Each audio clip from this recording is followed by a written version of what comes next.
Hello everyone and welcome to SOP Academy. So this is the third Capgemini interview experience I'm sharing. If you haven't watched the other two, you can check the Capgemini playlist on my channel. You will find the other two interview experiences as well.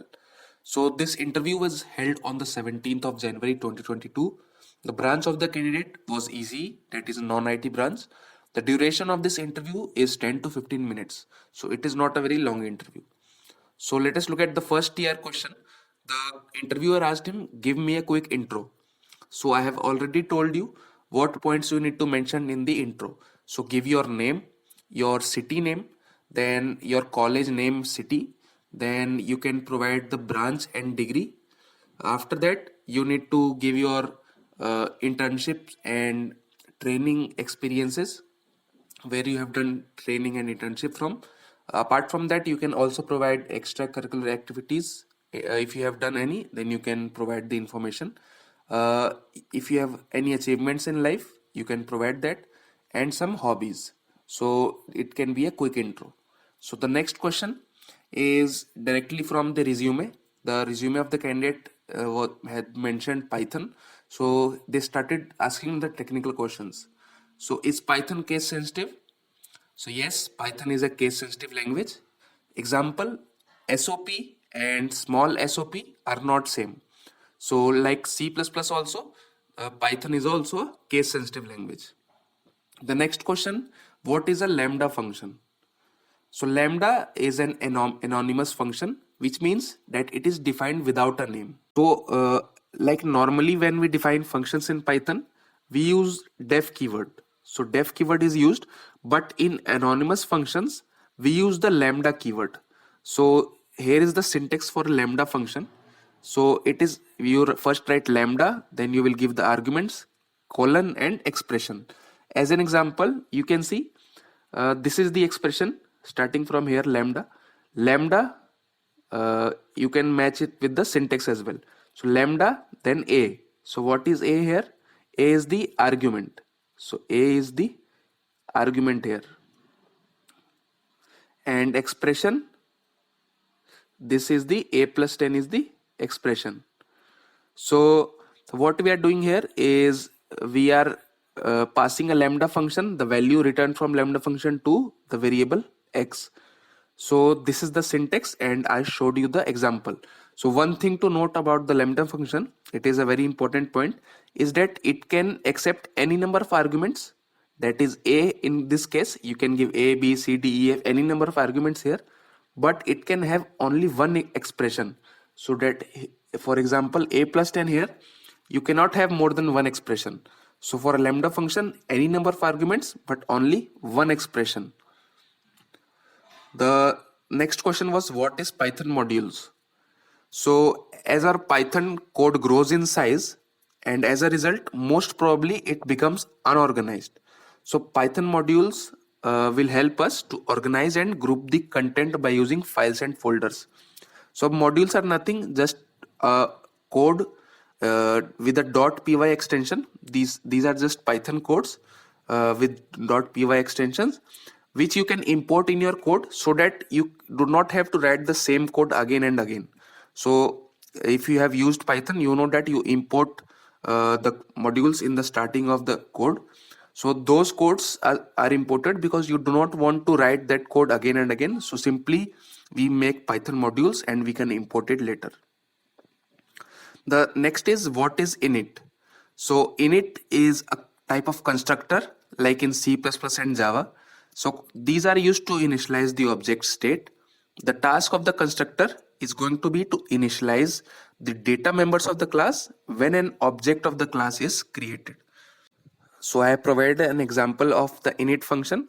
You will have to use a def keyword, then def init self comma name, self dot name equal to name. So this is an example of how we use an init in Python. It is going to be similar to the constructors in C++. What are different types of data types in Python? So following are the standard or built-in data types in Python. The first one is numeric, the second one is sequence type, third is boolean, fourth is set, and the last one is dictionary.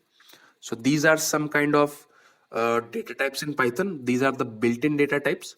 So the question was on the data types in Python. So I mentioned some of the data types. The next question, the last technical question was, tell me about your project. So this question is very important because the majority of the marks in an interview will be depending upon how you explain your project, because it tells to the interviewer whether you have created the project yourself or you have just, for the namesake, you have just mentioned in the resume. So whenever you mention a project, you have to first provide the aim, what was the aim of making that project. Then after that you will provide what are the languages and what are the different technologies or different technology stacks that you used while creating the project, and what were the problems that you came across. You can tell them about your team as well, like were a team of 4 to 5 members and you created this project. At last you will also mention what was the final output of the project. So this is how you explain the project. The next is the HR questions. The first HR question was, are you okay with the bond? So you have to always say yes, you are okay with the bond. The second question was, why do you want to change your career path from ECE to IT? So this question will come across to many candidates if they are from a non-IT background. If you are from EEE, ECE, mechanical, civil, any other branch, then this question is going to come to you. So always prepare an answer first before going to any interview.